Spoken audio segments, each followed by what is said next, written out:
Hello everyone, Sai here. Today I want to talk about my Leaugestarter Energy Blade, as you see here. First, I want to talk to you or tell you how I came to this build. So, last league, Captain Lance made the Sanctum Rusher league guide and then getting into the Hexblast Tri-Stacker, and I'm a hardcore gamer, so normally I cannot really play softcore builds or I adapt them to hardcore. And so I saw this Leaugestarter and I thought like, oh, really cool idea, but I won't be able to do that right in hardcore. Then in like week 1 or 2, I died on my character, and then I thought about it once again, and I thought like, people in softcore also don't want to die in Sanctum because then it's not rewarding. And I thought like, what if I made a character that purely exists in Sanctum, doesn't do a single map? And that's how I started to think about Energy Blade more seriously. I then just copied Captain Lance's POB, did the first Sanctum, Quest Sanctum, and I was really astonished like how much single target that build has and how easy it is to clear Sanctums, even with the Leaugestarter gear you see right here. I will talk about this later. So then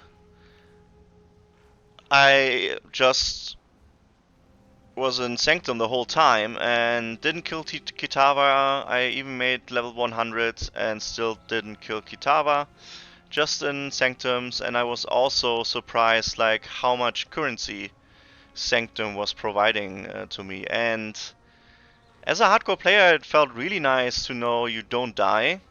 There was like no risk dying in Sanctum, and it was just pure profit, very secure profits, and I could invest into many other builds and min-maxing my builds and all that good stuff.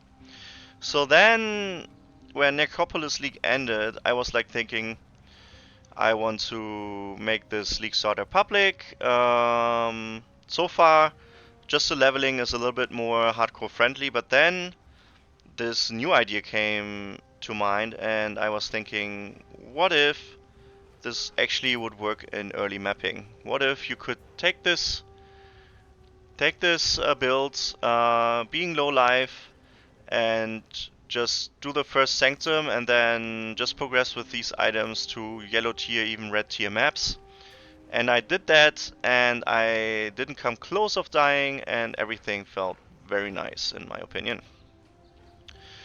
Now that we know what this build is like coming from, what are the benefits of this build? Like, the benefits of this build is high single target with very low investment, and it's a Sanctum specialist with a Penance brand.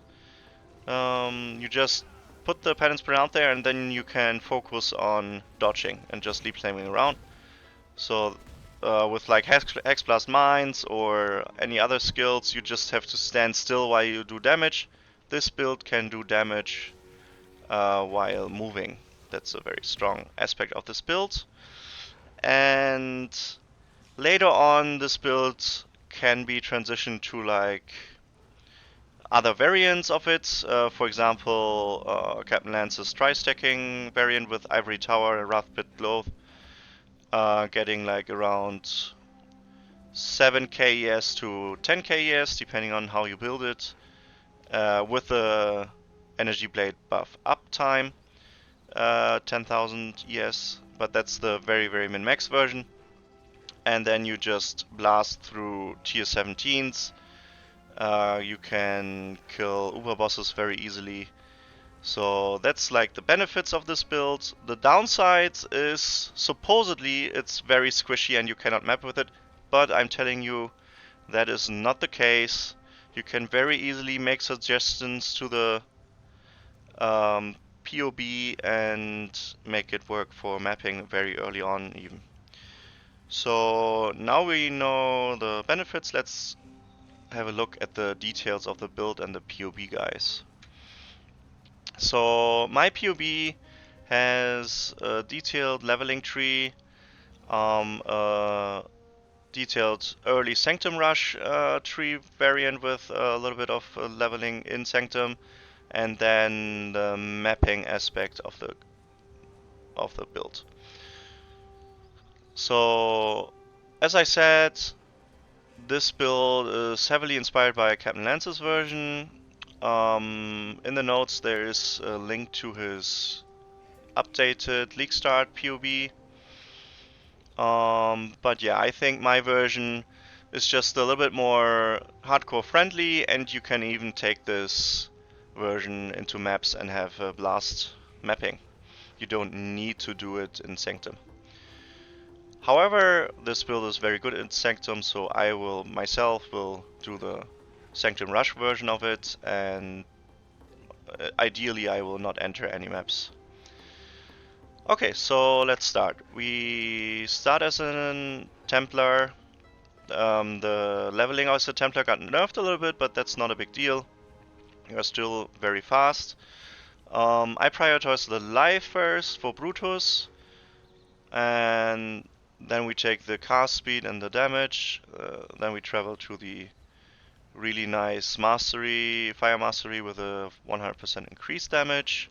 After that we take some life, and then we jump to elemental overload. In case you need strength, you can take this strength node, that's why it's here.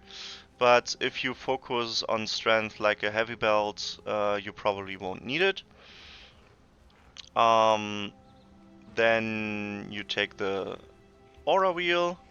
This is like around the first lab.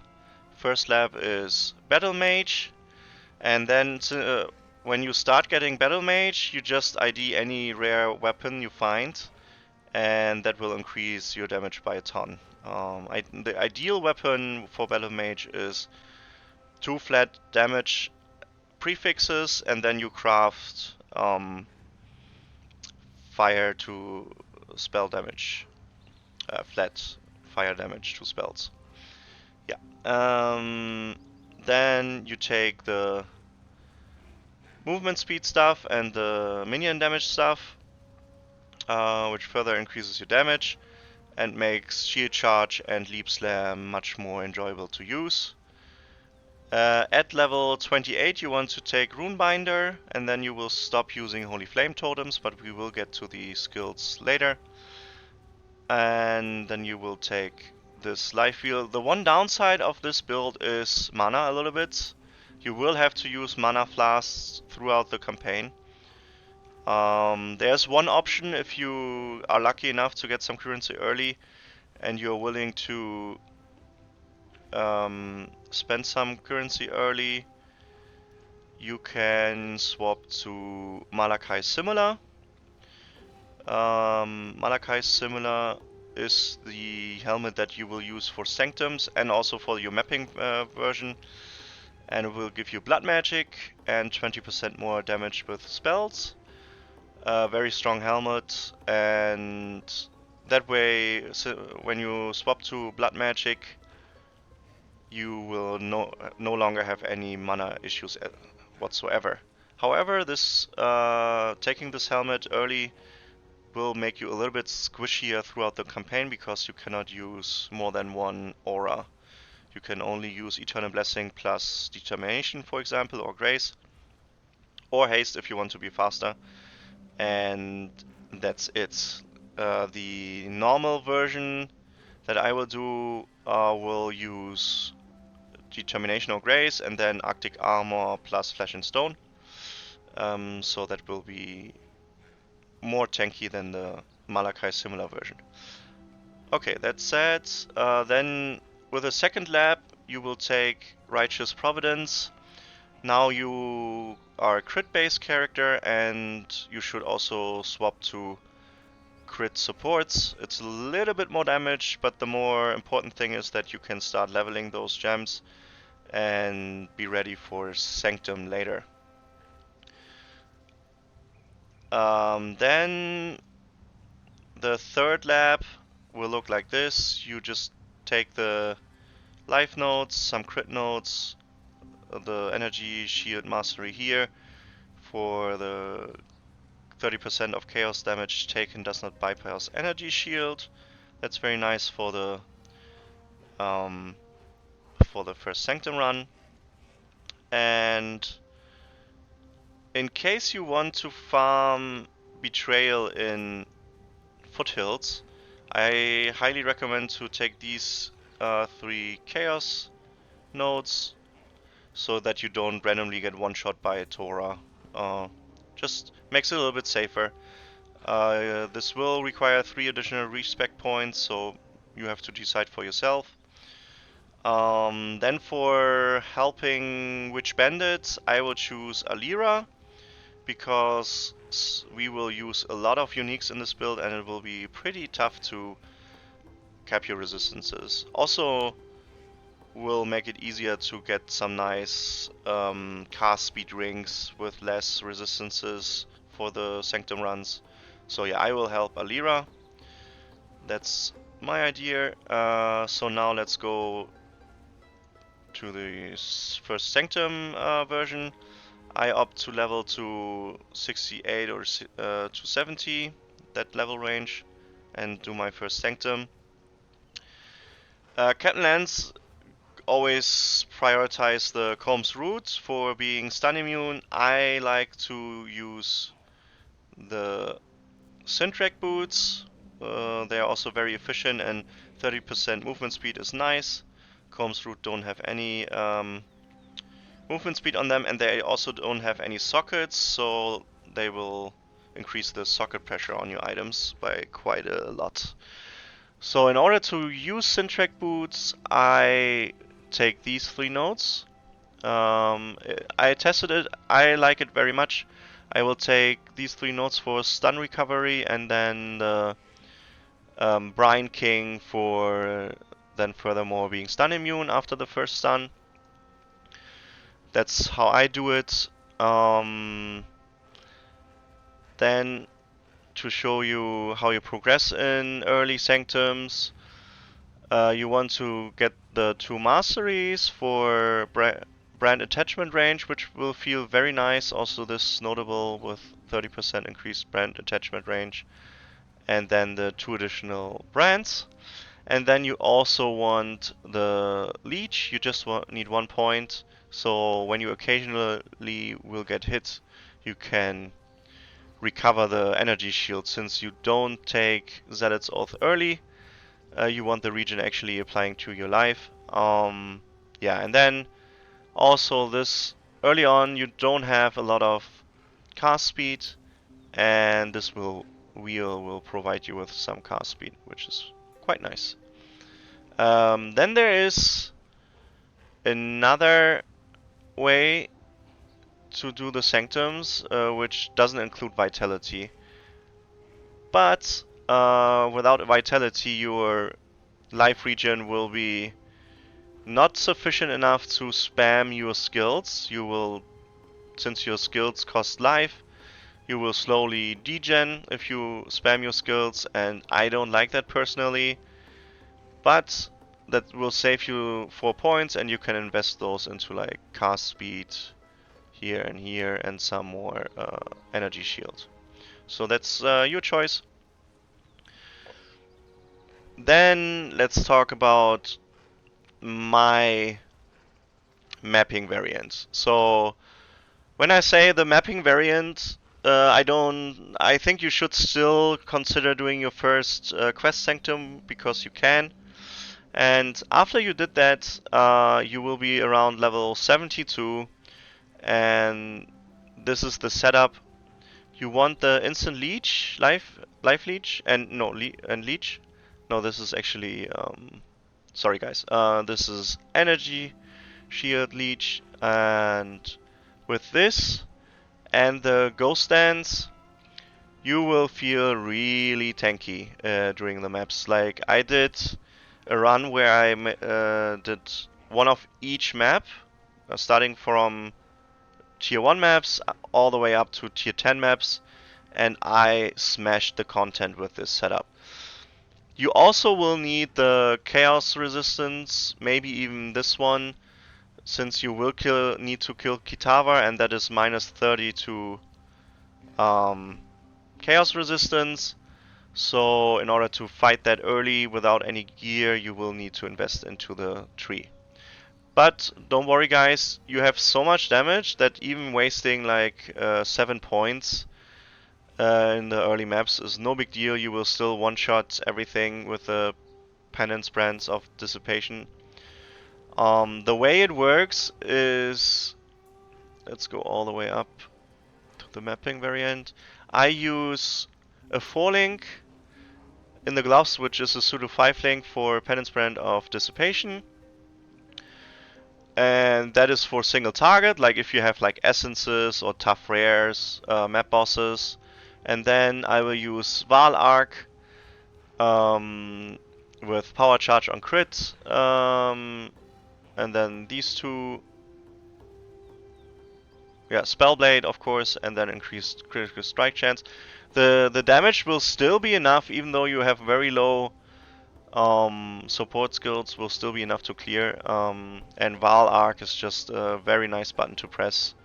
They also buffed Val Arc. You cannot get stunned anymore while you press the button, so it will always release the Val Arc. You cannot waste it, which is very nice. So this is how the mapping variant will start out.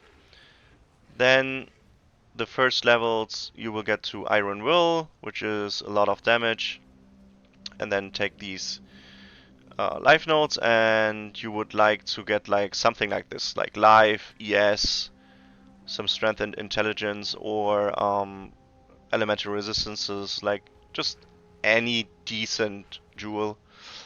And then that I still need to test, but I think once you reach red maps, you want to swap to this setup. This is like around level 89, and you will have this mastery for energy shield recovery. You will have the stun thing still, and you will have a lot of spell suppress chance. You have around 82 effective spell suppression chance with the lucky.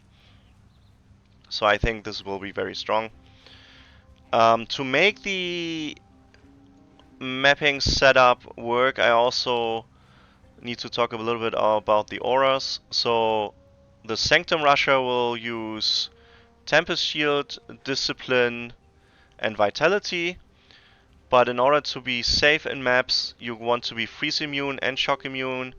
So I thought the easiest way to do that is Arctic Armor.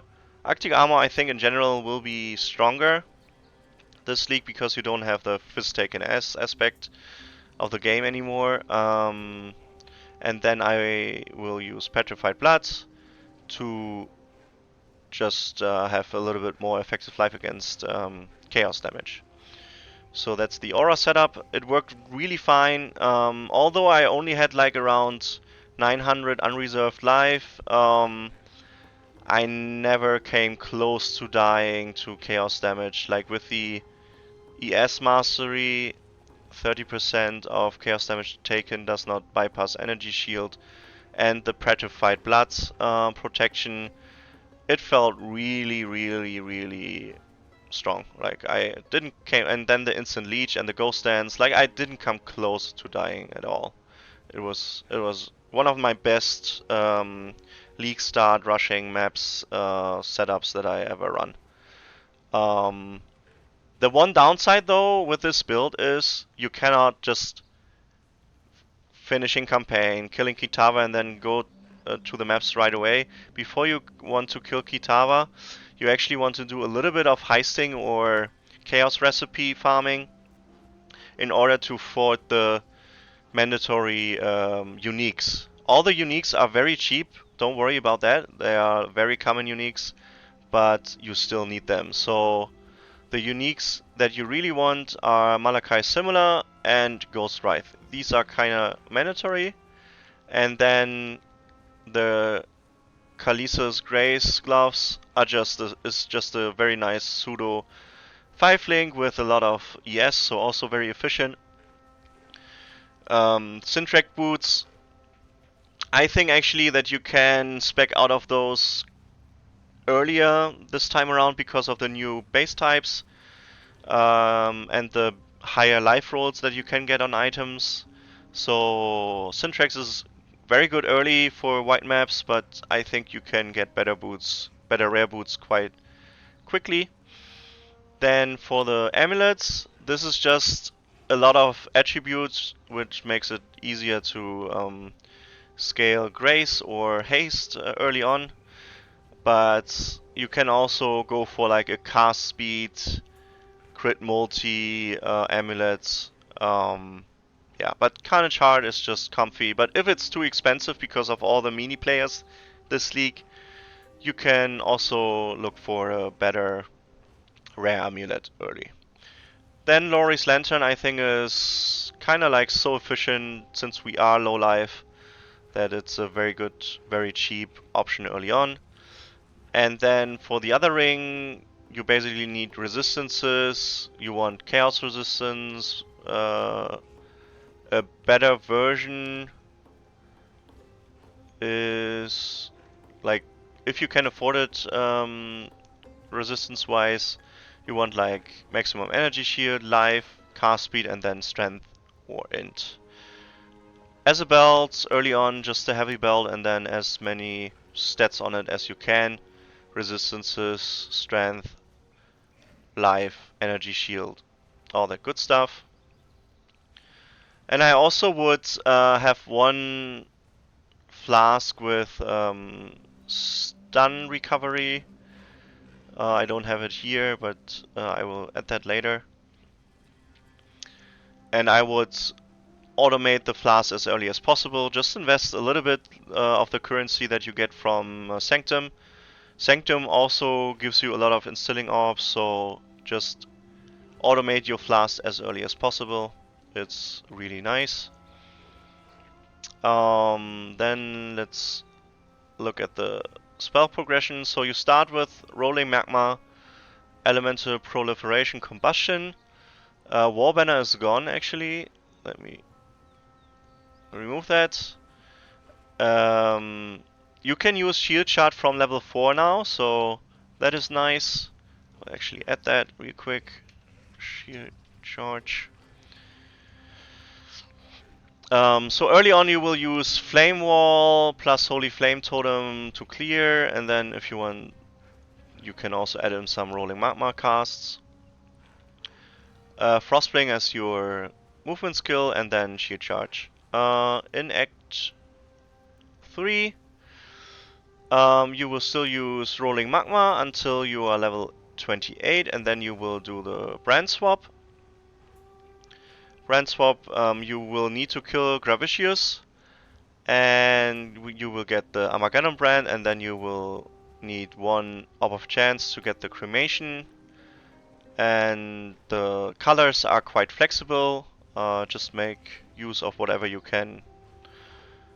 You will also need a Desecrate when you use Cremation. That's for Act 3. And once you have this set up, you don't need to swap it anymore. Just like when you do the second lab, you will swap some crit supports for the other supports in, so you start leveling them. In Act 6, once you kill a Help Lily and get access to all the gems, you need to start leveling stuff. You want to level Spellblade support one time, Lightning Golem, Eternal Blessing, Assassin's Mark Discipline, Haste, and also Energy Blades. You can start leveling Energy Blades even in Act 3 if you want to, but in Act 6, since you will do all the setup, I would just start leveling Energy Blade there. What else is there to talk about? Yeah, maybe the Ivory Tower. So I have an Ivory Tower set up. Once you are like level 90 or whatever, you can think about that, and what you will need is a brutal restrained Balbala setup with the Ivory Tower and a coruscating elixir. And in the Sanctums, you only can use 2 flasks. While mapping, you can use 3 flasks, and you have to press them once every room or at the start of a map, and then they will be automated.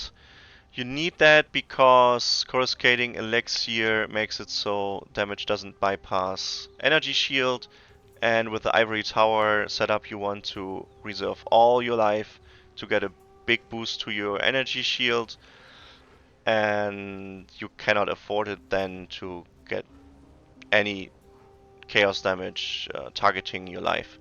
So that's why you need the coruscating elixir. A very strong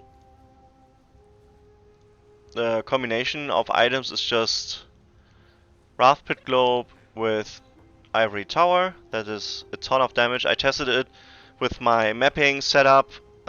Since I swapped to this Ivory Tower, the Wrath Pit Globe gave me around 100% increased damage. Like more damage, like double damage. It was insane. So this is a very, very strong combination. Another good item for this setup is Crown of the Inward Eye. Gives you a lot of life, a lot of ES, which is, as you can see, around like 15 to even like 25% increased damage, depending on your tree and setup. A very early upgrade that you can make at any point when you can afford it is Astramentis. Astramentis is very good for this build, since you are like at least you are a strength and intelligence stacker with the Inquisitor. You can also stack dexterity later and go like Cyclopean Belt and then the Mastery that gives you increased damage for your lowest attribute. Also, you want to scale your dex for the mapping variant to get the most out of Magebane. So that's about it, guys. Now let's swap back to the game. Maybe you notice it that I use Spectres here, and in my inventory I even have like Anime Guardian set up. That's something I want to test. So I'm a strong believer that support minions in early Sanctums are actually quite big. For example, the Lightning Golem also, where is it? Gives you 9% increased attack and cast speed, and then later with quality and an enhance, which you want anyways for Energy Blade, you can even increase that further. So it will almost give you like 20% increased attack and cast speed. Normally golems, like in mapping setups, they just die and they are like tedious to keep up, so nobody uses them. But in Sanctum, they actually don't die, even without any like life support or any of that. They just don't die. Sometimes in the Lycia waveform they die, but that's the end of the Sanctum run, so that doesn't matter. And actually now I want to test the monkeys to give me power charges and frenzy charges, and the Animate Guardian with the Leaugestarter mask, which might be a little bit pricey, I don't know. We will have to wait and see. Maybe it's not worth it, but it's around, these two items are around 12% more damage. So if the Animate Guardian doesn't die and the monkeys don't die, I think that's a nice setup. You will end up only pressing Penance Brand and nothing else. So this is actually something I want to test right after I make this video.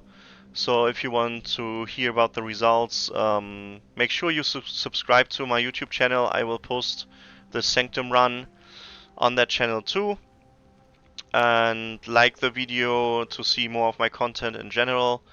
I would highly appreciate that, guys. And I will also post a video later where I go a Ghost Ride setup for red maps. I want to try if I can actually make it work with minimal upgrades, like maybe a crystal belt some better rings, Astramentus, maybe we can make it work. I will see if that would be possible to make this low life character smashing maps in a like League Start scenario. I would love that. I always wanted to have like a League Starter going low life. I think that's pretty cool, especially in hardcore. And if you, yeah, if I can make it work, it's just all upside, right, for us. Anyways, that's it, guys. I hope you will have fun with this Energy Blade mapper slash Sanctum runner. Let me know in the comments if you have any troubles. If you want to see my progress throughout the League Start, I'm also streaming on Twitch the whole League Start, so the links are in the descriptions. Yeah, that's it, guys. Take care.